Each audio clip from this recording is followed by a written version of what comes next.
Suspense. Reprieve, starring Mr. John Garfield.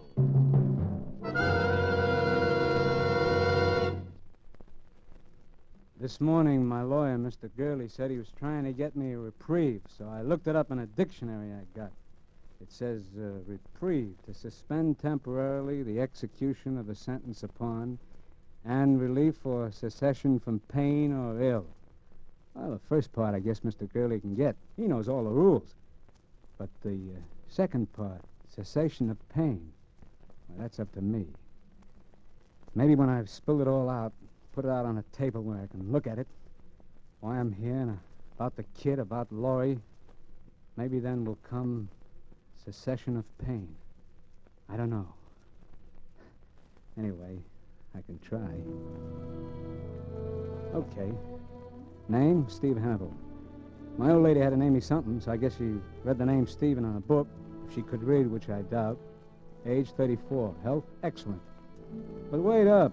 You don't want to sell me insurance, because tonight I'm state prisoner 80483, registered in cell 77 of the state penitentiary.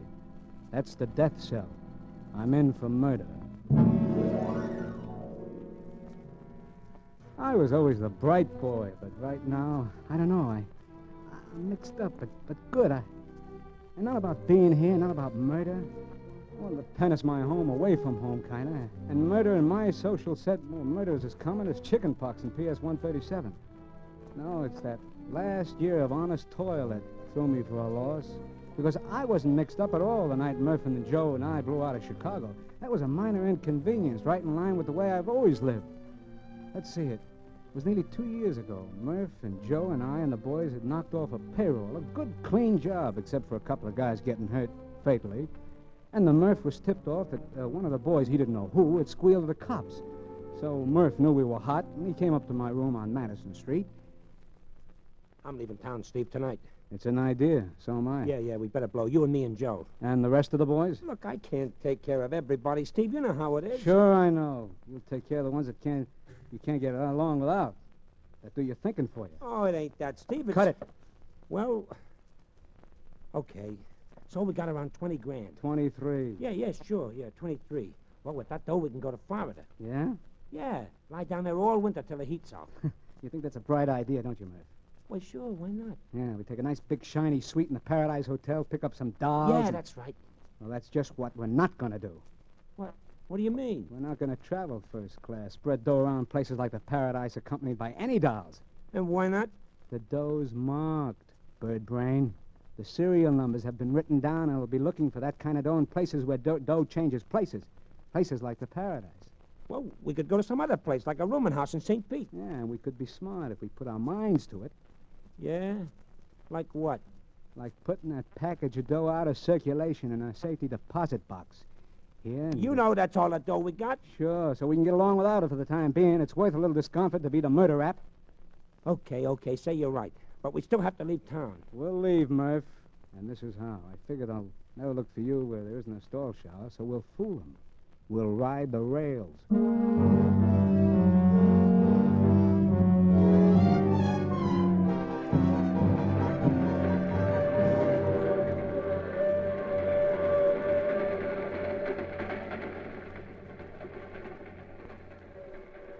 You can play the 9 of hearts, Joe. Huh? Where? Oh, yeah. Yeah, I was going to. You were. You never saw it, huh? What a guy. Outsmarts himself in solitaire. Ooh. Hey, it's cold in this boxcar, Steve. Yeah, just pick up a phone, Murph. Tell the management. They'll give you more heat. All right. I just said it was cold. At a time like this, be glad it's cold. Joe. Mustn't cheat. I wasn't cheating. Oh, new game. Where you slip the card under when you can't play it, huh? Well, so what if I'm cheating? It's my skin, ain't it? You're absolutely right. Well, I wonder how many of the boys have been picked up.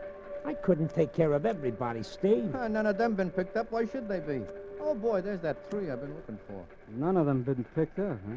Well, who's protecting them, Joe? Your fairy godmother? Why would the cops pick them up? They know it was Murph used the gun. Huh? I mean, they probably guessed Murph was trigger man. Why, you dirty... Shut up, Murph. What else did the cops probably guess, Joe? Well, how would I know, Steve? Well, honest, I only thought that Talk, maybe... Joe. What else did they guess? About me? Oh, nothing about you, Steve. Honest, they... Spill it, Well, spill it. they knew Murph was trigger man and that You and that he squealing took the dirty dough. No one rat. else. Honest, Steve, I didn't tell him anyone else who was on the job. I thought if they picked up Murph, then you and me could... Hey, Steve, stop Murph. Get back, Murph. Let him finish. Go on, finish. I didn't squeal on you, Steve. You gotta believe me. Steve, you gotta... Steve, stop Murph. Don't let him do it. Steve, no!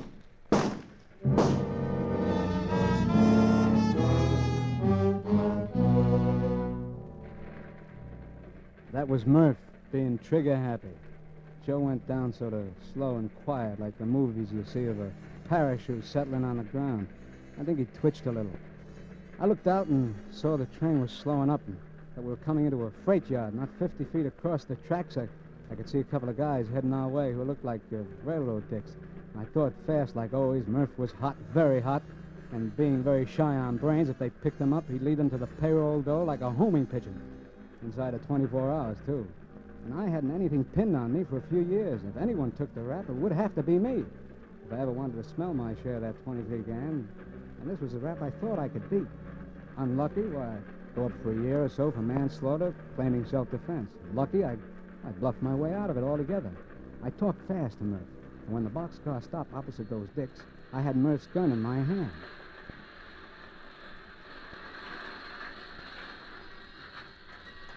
How many of you guys in there? 3, mister. Well, pile out, boys. It's the end of the... Hey, What's the matter, Whitey? one of those guys has a gun. What are you doing with the gun, brother? Huh? I don't know. And what's wrong with the other guy? He shot him. I was over there at the other end minding my own business, and those 2 guys were yelling at each other, and he... Okay, drop that gun, mister. I'm coming in.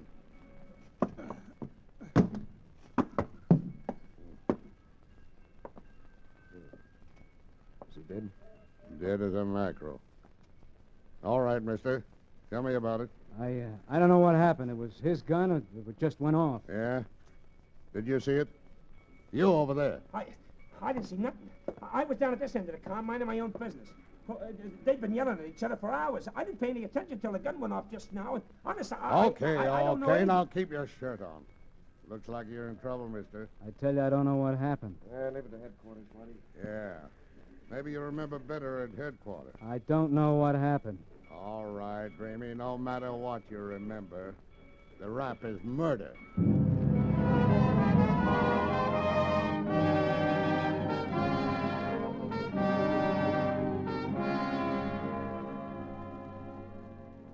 I'd been in worse spots. The charge was murder, first degree.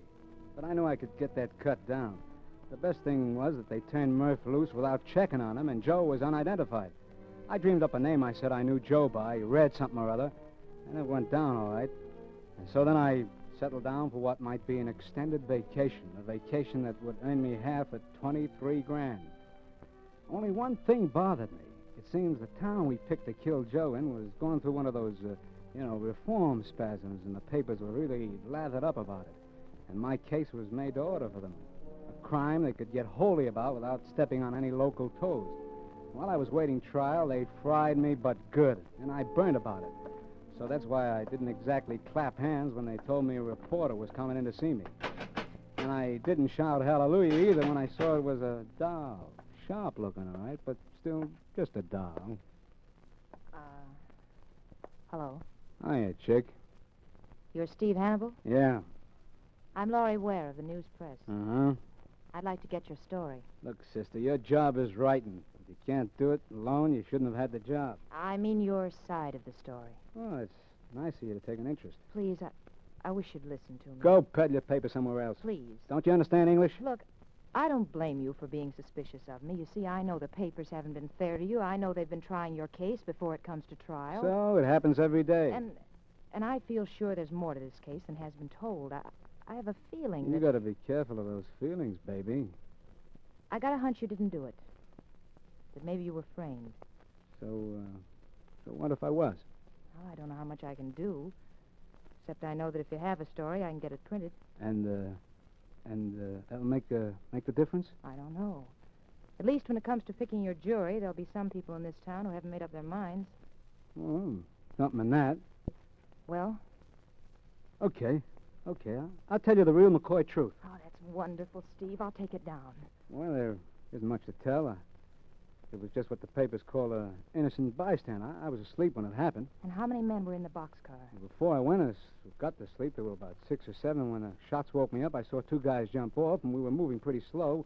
And because the train was coming into the yard, you see. But at the inquest, the police said you were holding a gun. Sure I was. The cops yelled at me, and I saw I was holding it. Someone had planted it on me while I was half asleep. And when the old boy in the corner there, he said I'd done it. Yes. Yeah, he said that you were fighting with the other Yeah, fellow. I know. I'd been fighting with Red. Well, I don't think he meant to frame me. He just got me, mixed up with one of the guys who scrammed. That's it, Steve. That's what, baby? If you'd done it, you would have jumped off.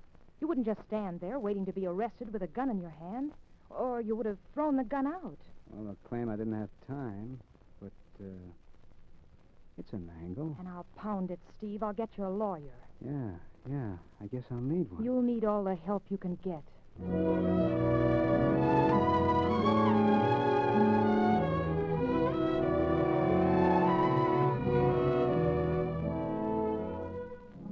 What a doll. Sold on me before she even got the pitch. And what made my hand all aces was the girl could really write. She had the news press giving me more space than the World Series. Well, the other papers had to pick it up. Well, by the time the trial came up, I was local hero #1, an orphan child. The whole town wanted to adopt me. So no one, least of all of me, was much surprised when the jury filed back into the jury box with their decision.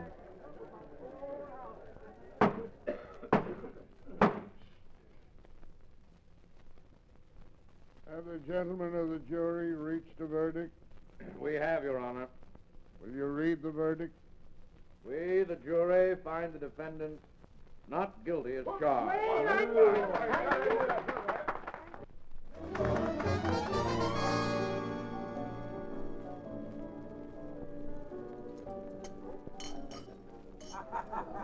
Oh, Steve. Well, your work, kitten. What do they say? The pen is mightier than the sword. Oh, I'm so happy I could help you, Steve. Oh, you don't see me crying, honey. Want to dance? Come on. Sure, but Come wait, on. I want to talk first. Have you got a home you're going to? Or a job? Look, kid, you've been Girl Scout enough today. Let's dance. Come Please tell me, Steve. I'm worried about you. on. I'm going to winter in California and summer in Maine. You haven't any place to go. See America first. That's my motto. Steve, I don't want to butt in, but Harry Singles will give you a job. Yeah? Doing what? In the circulation department. You're kidding. Well, it wouldn't be such a good job to start, but I know you could work up, Steve, and you'd like Harry. 9 hours a day, 5 days a week. Is that it? 5.5 days. Steve Hannibal punching a time clock. Boy, I suppose I'd get a Social Security number and everything, huh? Don't you have one? Unemployment, security, income. That's a lot of legality. Legality? Oh, skip it, kitten. Let me think. You know, I might just take a whirl at that job. Oh, Steve, I think that's wonderful. Well, it's not so much the job, but you and I have a lot of unfinished business, baby. And we can't get it all done in one day. But right now, I want to dance. Come on, baby, let's go.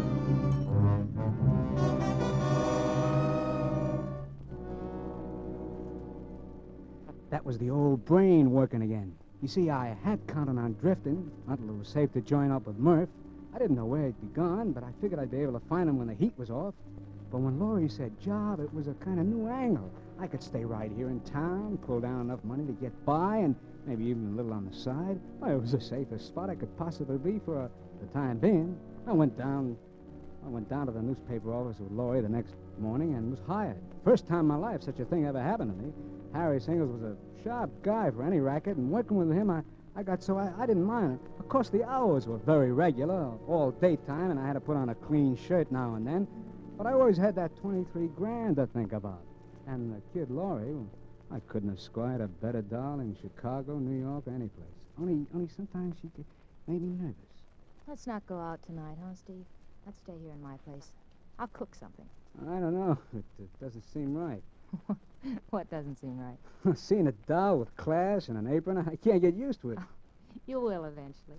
After all, you're used to being a working man now. Well, don't be too sure, baby. Ah, Steve, you know you love it. I don't know. Sometimes I get the itch to move on. Forget the itch, Steve. A rolling stone gathers no moss, you know. Yeah, so they tell me. But I saw some moss once, and I still wonder, what does a stone want with moss anyway?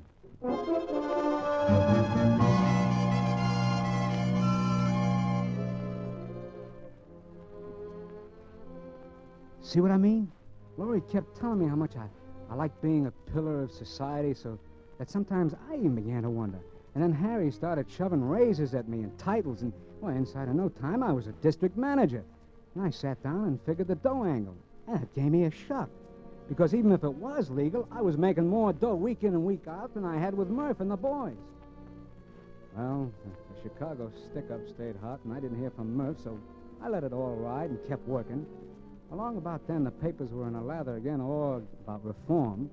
And the town was just crawling with rackets, and Laurie was working on the stories. One night, Laurie was typing a story in her room, and I was in the living room waiting for her to finish. And... I'll be with you in a minute, Steve. One more paragraph. And that's finished for tonight? Yeah, finished for tonight. I got something to show you. Come in here. Okay, kitten. What is it? Buying hats again? It's a letter I got in the mail, right here on the desk. Oh, the local wolves are moving in, huh? Much more exciting. Read it. Lay off or we'll measure you for a coffin. You have 24 hours to quit your job. First time I ever got anything like that. Want to read my answer? Your answer? Yeah, my article for tomorrow morning. I've written all about the note and why it was sent to me. Yeah? Well, what do you figure? Well, there's an out-of-town mobster who's moved in on the local rackets, and he's making a good thing of it. I found out about him 3 days ago, and I've really tracked him down. Yeah? Who is he? Well, here he goes with the name of Dude Ringler, but I knew that was an alias. I finally find out that he's a former big-time operator from Chicago, wanted there for a lot of things, including murder. Yeah? I'm going to print it in the paper, and he'll be picked up just about the time the papers hit the street. Oh, you told the cops, huh? No, not yet. I thought you could go down with me. And what's the guy's name in Chicago? I don't know all of it. He headed up a gang there. They call him Murph.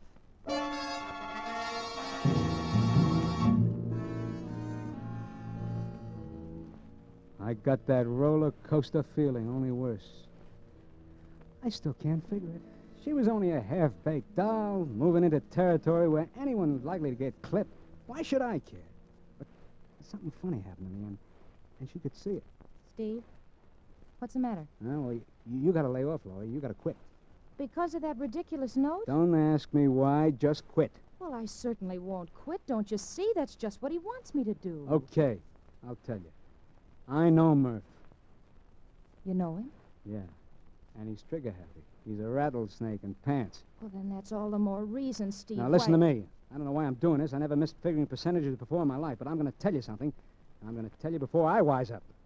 What, Steve? You remember when you got my true story when I was up for the murder rap? Of course I remember. Well, that was all a pipe dream, sweetheart. Something for the books. You lied to me? You did kill Red? His name wasn't Red. He was a slimy little punk from a mob that I ran with named Joe Tonelli. Mob? And he wasn't killed by me. He was killed by the other guy who was in the car. He was killed by Murph. I covered for Murph because he was hot. Steve. Then... Listen. Steve, they want you for those jobs, too. They... Well, shut up. I'm listening. What? What is it, Steve? I thought I heard someone in the other room and the door closed. You're just imagining it, Steve. Yeah, I guess I am. Yeah, this being a squealer takes my skin off. Oh, Steve. But you got the story, baby. Short and sweet. Now you can do what you want with it. Quit your job and live, or turn me in, too.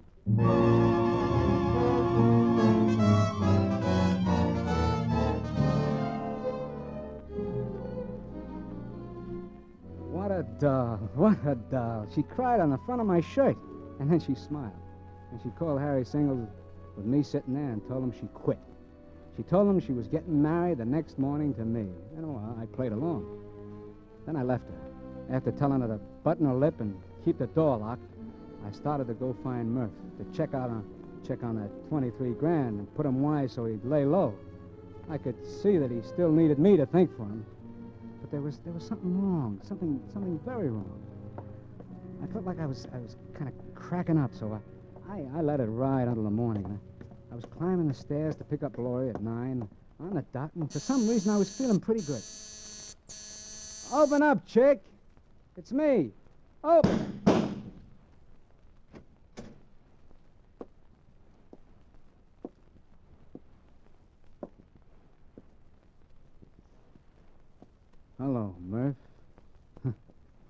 too trigger-happy, huh? Hello, Steve. And you don't have to call me names. You're kinda up early, aren't you, Murph? I was making a little call on your doll. Yeah, I see you was. She wasn't a bad-looking doll. You didn't have to plug her. She quit her job. Yeah? I didn't know about that. Well, she still knew too much. She wasn't going to use it, Murph. Maybe. You told her about Joe. You shouldn't have done that, Steve. Huh. So it was you I heard here last night, huh? No kidding. You really heard me? Yeah, I heard the door close. And you heard me tell her? Yeah.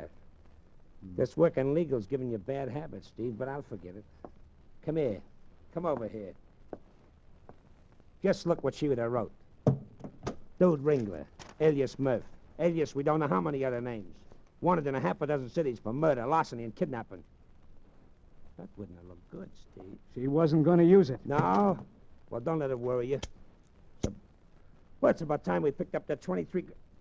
Hey, what's up, Steve? You shouldn't have put your gun down, Murph. What's eating you? You shouldn't have put it down. Steve, you're nuts. Because I'm going to drill you, Murph. I've always wanted to drill you, and before I wise up, I'm going to do it.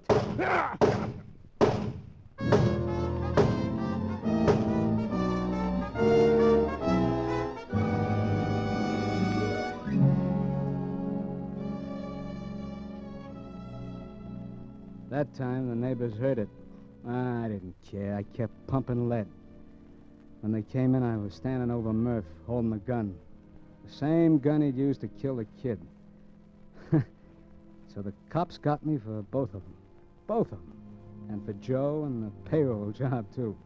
They really thought they hit the jackpot with me. I didn't give them any argument. It wasn't any use. But, you see what I mean? When I'm mixed up, I've always been a sharp guy. I could have beat the game. Murph was right when he knocked off the kid. She did know too much. Well, it's the way things work out in our set. And why should I get the case of highs over a dog getting drilled? I can't figure it out. And, well, now I'm trimming my fingernails, waiting for Mr. Gurley to get a reprieve. And I'm all mixed up about that, too. Because in the dictionary, it's a word that's got two meanings. And the way I feel, they don't mesh. They kind of cancel each other out. To suspend temporarily the execution of sentence upon and relief or cessation of pain or ill. Well, any time now.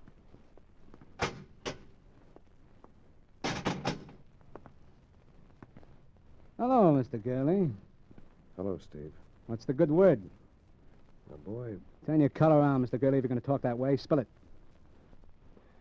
wasn't any use, Steve. No reprieve. I'm sorry. So I got till 6 a.m. No reprieve. No reprieve? I wouldn't say that, Mr. Gurley. I draw definition number 2. I get cessation of pain.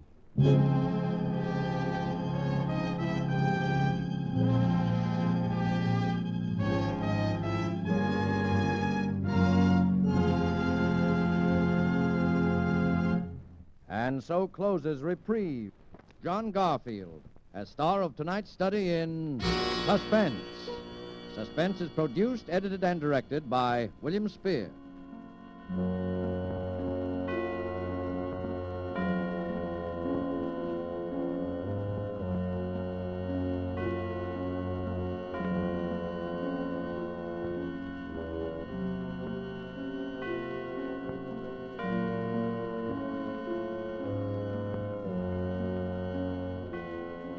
This is the Armed Forces Radio Service.